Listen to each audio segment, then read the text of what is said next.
آج ہمارے ساتھ بہت ہی خاص شخصیت موجود ہیں جناب واجد ملک صاحب. سر سب سے پہلے تو آپ کو ویلکم.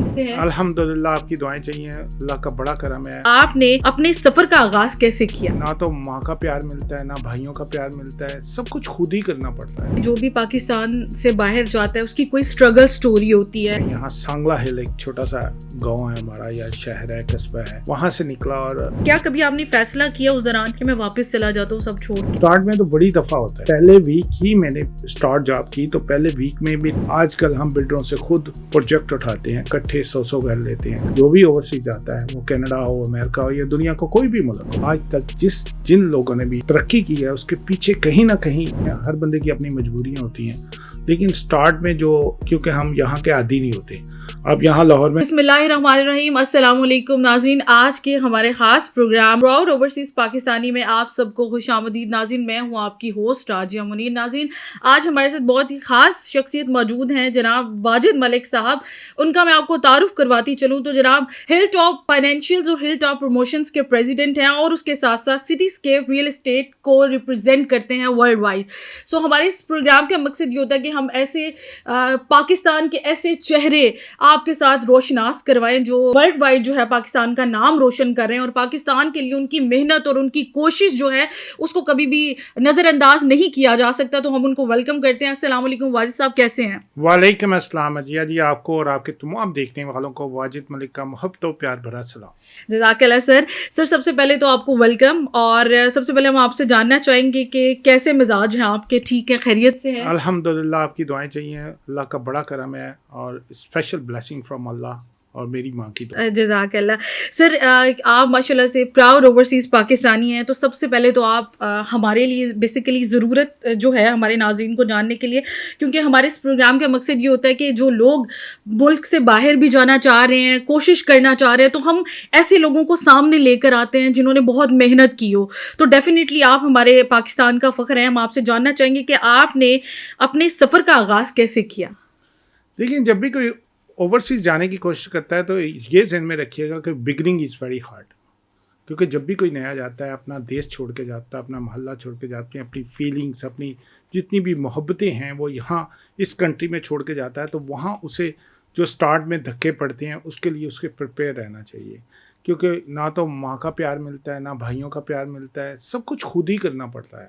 جنہوں نے کبھی کھانا نہیں پکایا, جنہوں نے کبھی روٹی نہیں پکائی, وہاں روٹی بھی پکانی پڑتی ہے, کھانا بھی پکانا پڑتا ہے. لیکن آہستہ آہستہ الحمدللہ پھر اتنی بہت بڑی پاکستانی کمیونٹی وہاں رہتی ہے جو سٹارٹ کی سٹرگل تو سہ لیتے ہیں, لیکن بعد میں بہت سیٹل ہو جاتے ہیں. الحمدللہ وی آر اوکے, اور ایک اسپیشل بلیسنگ ہے اس اللہ کی طرف سے کہ بڑا کرم ہے, اور الحمدللہ ہم پاکستان کا نام ہمیشہ اوپر رکھتے ہیں. سب سے پہلے پاکستان, پھر کوئی اور. بے شک. اچھا سر, بیسیکلی ہوتا یہ ہے کہ جو بھی پاکستان سے باہر جاتا ہے اس کی کوئی سٹرگل سٹوری ہوتی ہے, وہ مشکلیں سہ کر ہی کسی مقام تک پہنچتے ہیں. تو میں آپ کی وہ سٹوری جاننا چاہوں گی کہ کیا سٹوری ہے آپ کی؟ راجہ جی, یہاں یہ میں بتانا چاہتا ہوں کہ جب میں 1988 میں یہاں سانگلا ہل ایک چھوٹا سا گاؤں ہے ہمارا, یا شہر ہے, قصبہ ہے, وہاں سے نکلا اور کینیڈا پہنچا, اور بڑی مشکل سے کینیڈا پہنچا. اور وہاں سٹرگل جو تھی بہت ہارڈ تھی, کیونکہ سنو کا سیزن تھا, اور اتنی بڑی سنو میں سٹارٹ میں جب ہم گئے تو ہمیں جابیں نہیں ملتی تھی, اور پہلی جاب جو میں نے کی وہ $5 گھنٹے پہ تھی. تو سٹرگل یہاں سے سٹارٹ ہوئی, پھر آہستہ آہستہ وہ گئی, تو پھر میں سیکیورٹی گارڈ کی جاب پہ بھی لگا. پھر سیکیورٹی جاب کی گارڈ کی جاب سے بھی نکل کے میں نے ٹیکسی چلائی. 8 سال میں نے ٹیکسی چلائی. پھر میں ٹیکسی سے نکل کے ایئرپورٹ کی لیمو پہ چلے گیا, اور 6 سال میں نے لیمو چلائی. اس کے ساتھ ساتھ پھر میں نے وہاں کے کورسز کیے. یہاں کی ایجوکیشن تھی لیکن وہاں کے کورسز کیے, جس میں ایک رجسٹرڈ ایجوکیشن سیونگ پلان کا ایک چھوٹا سا ڈپلوما ہے وہ میں نے کیا.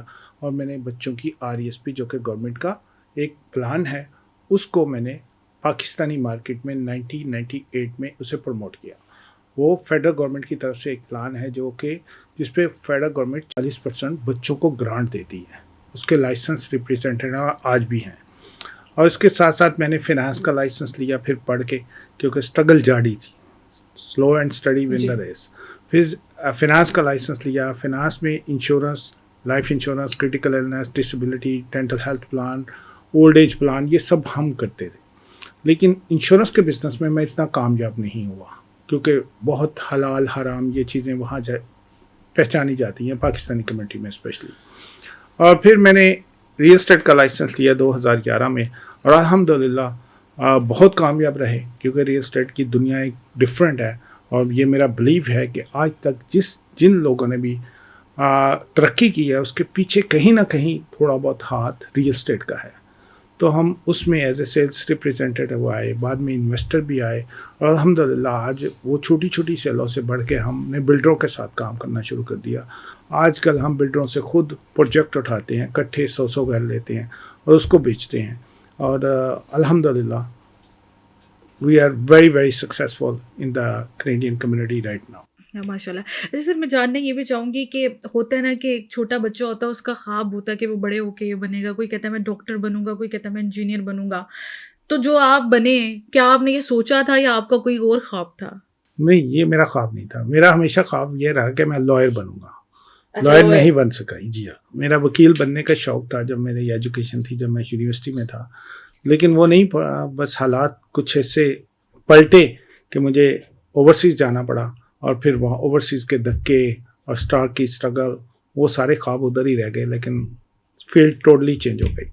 ہمارے نا یہاں پہ یہ کہا جاتا ہے کہ باہر چلے جائیں آسانیاں آپ کے لیے ہوتے ہیں, لیکن ایسا ہوتا نہیں ہے. ڈیفینیٹلی اٹس ویری وہ ایک لائف ایسی ہوتی ہے جس میں بڑی اسٹرگل ہوتی ہے. تو کبھی یہ جب آپ ساری چیزیں کر رہے تھے, اسٹرگل فیز میں تھے, اور ایسا ہوتا ہے کہ انسان ایک ایسی سچویشن میں آتا ہے, کبھی تنگ بھی ہو جاتا ہے, کبھی فیصلہ بھی کوئی کر لیتا ہے, تو کیا کبھی آپ نے فیصلہ کیا اس دوران کہ میں واپس چلا جاتا ہوں سب چھوڑ کے؟ اسٹارٹ میں تو بڑی دفعہ ہوتا ہے. جب پہلے ویک ہی میں نے اسٹارٹ جاب کی تو پہلے ویک میں بھی تنگ آ گیا, اور میں نے کہا میں نہیں کینیڈا رہ سکتا, آئی ہیو ٹو لیو. میں چھوڑنے کے چکر میں تھا کہ میں واپس چلا جاؤں گا, لیکن پھر ہر بندے کی اپنی مجبوریاں ہوتی ہیں. لیکن سٹارٹ میں کیونکہ ہم یہاں کے عادی نہیں ہوتے. آپ یہاں لاہور میں رہتی ہیں, اگر کراچی موو ہو جائے نا تو آپ کو کم از کم 5-6 مہینے سال لگ جائے گا وہاں سیٹ ہوتے, وہاں کا ماحول کو ایڈجسٹ ہوتے. تو وہ ٹوٹلی ادھر ڈفرینٹ ماحول ہے. وہاں ظاہر ہے لوگ انگریزی بولتے ہیں, اسٹارٹ میں جاتے ہیں, ایون یو انڈرسٹینڈ, آپ کمیونیکیٹ نہیں کر سکتے ان کے ساتھ, انگلش کی پرابلم ہوتی ہے. لوگ اچھے بھلے کوالیفائڈ لوگ وہاں جا کے انگلش نہیں بول سکتے ان دا بگننگ. لینگویج بیریئر آ جاتا ہے, کیونکہ بہت سی چیزیں ہیں جو اس کے وقت کے ساتھ ساتھ بندہ سیکھتا ہے, لیکن جو وقت گزرتا ہے پھر اپنے آپ کو سنبھالا دیتا ہے. لیکن سٹارٹ میں بہت سے لوگ یہ وہاں رہنا نہیں چاہتے. پہلے 1-2 مہینے بہت ٹف ہوتے ہیں. جو بھی اوورسیز جاتا ہے, وہ کینیڈا ہو, امریکہ ہو, یا دنیا کو کوئی بھی ملک ہو, پہلے 2 مہینے بہت مشکل ہوتے ہیں ان کے لیے وہاں اسٹرگل کی. پھر آہستہ آہستہ یوز ٹو ہوتا ہے, گلی محلے سے پہچان ہوتی ہے, تو پھر وہ یعنی کہ گاڑی کا آہستہ آہستہ گاڑی چلنے شروع ہو جاتی ہے.